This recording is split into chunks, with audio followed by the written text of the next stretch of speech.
In the world we live in today, built on glass towers, glowing screens, and endless streams of information, it's easy to believe that we are the pinnacle of progress. But what if I told you the roots of so much that defines our modern life were planted over 1,000 years ago, in a time and place most of us rarely think about? This is the story of Islam's contribution to the world we live in today. And it begins not with war or conquest, but with a search for knowledge. Imagine the world in the 9th century. In Europe, it is a time of flickering torches and muddy roads, a time known to us as the Dark Ages, where knowledge is a fragile, rare thing locked away in monastic libraries. But far to the east, in the heart of what is now Iraq, an entirely different kind of light is beginning to shine. The city of Baghdad, a circular metropolis of unprecedented scale, has become the center of a new global empire, the Abbasid Caliphate. And in this city, a movement is underway, not of armies, but of ideas. Under the patronage of the caliphs, scholars are sent across the known world, from Greece to India, with one simple, impossible mission: to collect and translate every single book, scroll, or codex they can find.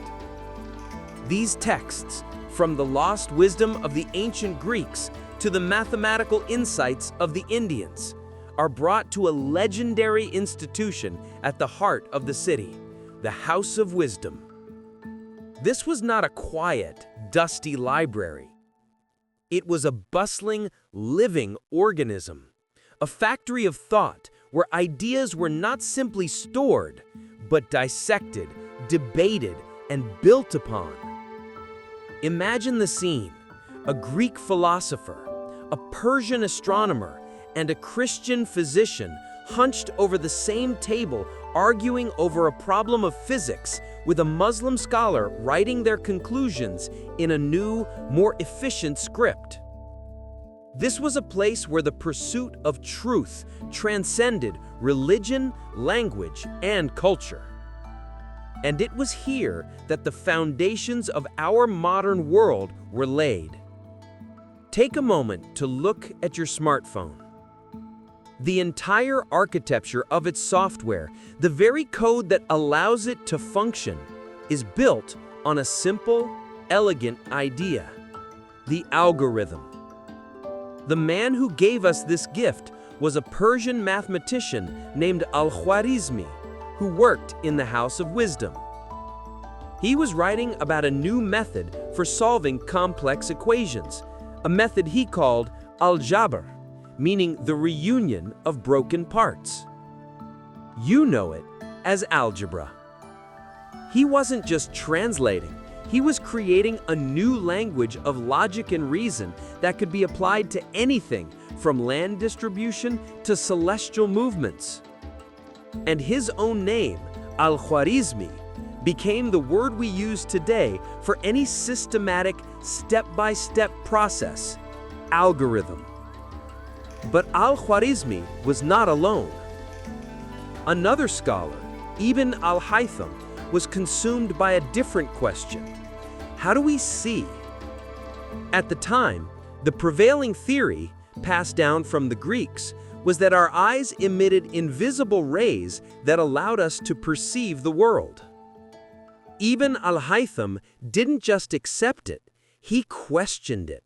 He experimented.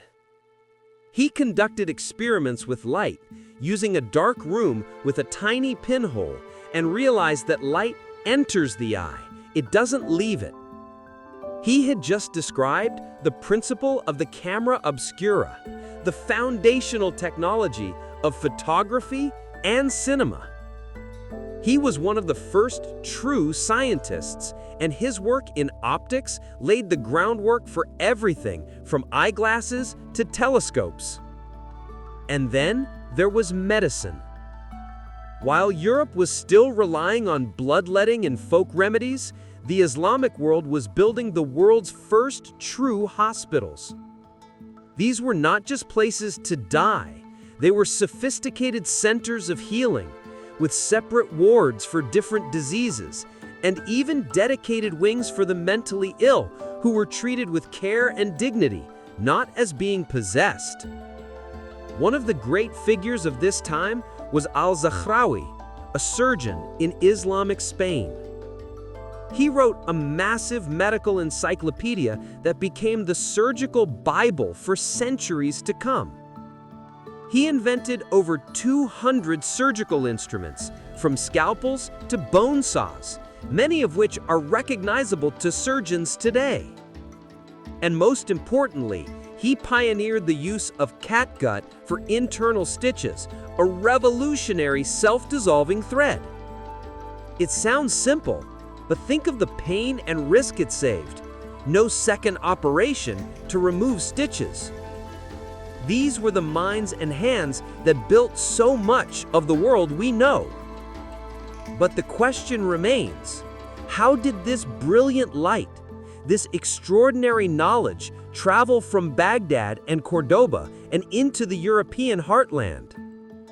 The answer is a story of unlikely bridges, of intellectual smuggling, and of a world that for a time forgot to credit the architects of its own rebirth.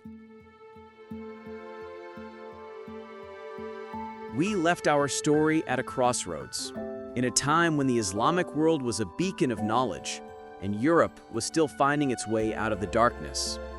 The question was not just what was created, but how it made its way across continents. And the answer lies in one of the most remarkable and often misunderstood places in history, Al-Andalus, Islamic Spain. For centuries, this corner of Europe was a vibrant, multicultural society, a melting pot of Muslim, Jewish, and Christian scholars. In cities like Cordoba, the streets were lit by lamps while Paris was still in the dark.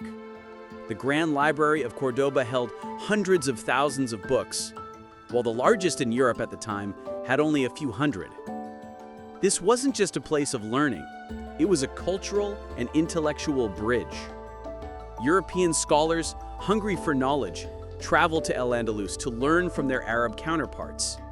They came to translate the great works of Baghdad into Latin, carrying them back across the Pyrenees. And they carried more than just books. They carried ideas that would utterly transform Europe. Consider the very things that make our lives easier, more beautiful, more flavorful. The intricate geometric patterns on a building, the soaring arches and domes of a cathedral, all have their roots in Islamic architecture and mathematics. The simple, humble coffee bean. It was introduced to the world by Sufi mystics in Yemen who used it to stay awake for their nightly devotions. From there, it fueled the world's first coffee houses in Cairo and Istanbul, which became centers of debate and intellectual exchange. It was the original social network, a place where people came together to share ideas, to argue philosophy, and to create. And then there's agriculture. The Islamic world introduced to Spain an entire palette of new crops: rice, sugarcane, and citrus fruits like oranges and lemons. They brought sophisticated irrigation techniques that transformed arid land into fertile gardens, changing the very landscape of Europe. But for centuries, this intellectual debt was largely unacknowledged. As Europe began its own renaissance, the Arabic texts were translated and retranslated, their origins often obscured or simply forgotten. The names of the brilliant scholars of the House of Wisdom were sometimes Latinized or simply omitted from the record. The genius of Al-Khwarizmi, Al-Zahrawi, and Ibn al-Haytham became, in the historical narrative, just part of an anonymous tradition. And for a long time, we were taught to believe that the Renaissance was a complete rebirth, as if the light of knowledge had suddenly, magically reappeared after a long sleep. But the truth is it wasn't a rebirth from a void. It was a continuation, a building, a quiet, unseen relay race where the torch of knowledge was passed from one civilization to the next. The great cathedrals of Europe were built with an understanding of geometry that came from the East. The medical schools that arose in Italy were founded on the surgical texts from Al-Andalus. And the very language of science, the way we think about problems and solutions, has an unwritten debt to the minds that gathered in Baghdad 1,000 years ago. So, the next time you hold that phone in your hand, or sip a cup of coffee, or look at a city skyline, remember that you are not just a person in the modern world. You are a culmination of every single mind that came before you. And that a significant part of the magnificent world we inhabit was born not just from one place or one time, but from the shared curiosity, passion, and genius of a people who once set out to find all the answers in the world and found that the search was the most beautiful part of all. We have traveled from the bustling workshops of Baghdad to the luminous libraries of Al-Andalus. We have uncovered the mathematical language that built our digital world and the medical practices that saved countless lives. But the story doesn't end there. The contributions of this era were not just in the hard sciences, in the cold logic of numbers and instruments. They were in the very soul of how we organize our society, how we think about knowledge itself. Imagine a student in the 9th century carrying their books under a dusty sun, walking towards a place of learning. In Europe, they might find a monastic school, a small, exclusive gathering for a privileged few. But in the city of Fez, in modern-day Morocco, this student would have been walking towards something entirely new. A place of learning founded by a woman, a young princess named Fatima Al-Fihri. Her creation was the University of Al-Qarawiyyin, and it is considered by many historians to be the first degree-granting university in the world. This wasn't just a place to read books. It had a formal curriculum with classes and subjects from Islamic law to grammar and mathematics. It had a library that was open to the public, an endowment to support it, and a system of degrees for its graduates. Think about the modern university, with its colleges, its professors, its formal degrees. The very model, the very idea of a modern institution of higher learning, a place where knowledge is systematically taught and certified, has its roots in a 9th century mosque and a woman's vision.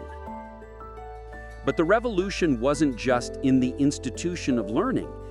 It was in the way people thought about the world. In the 14th century, a scholar named Ibn Khaldun, a North African polymath, was writing his masterpiece, the Muqaddimah. He wasn't just recording history, he was trying to find the patterns within it. He looked at the rise and fall of empires, the shifts in power and culture, and he saw a cyclical nature. He theorized about group solidarity, about the human desire for luxury, and how it can lead to a civilization's decay. Ibn Khaldun is often called the father of sociology, of modern historiography. He was one of the first to look at human civilization not as a random series of events, but as a subject of scientific inquiry. And what about our economies? Our entire global financial system is built on a simple promise that you can pay for something without carrying a bag full of heavy coins. The very word check comes from the Arabic word sak, a certificate of payment used by Islamic traders.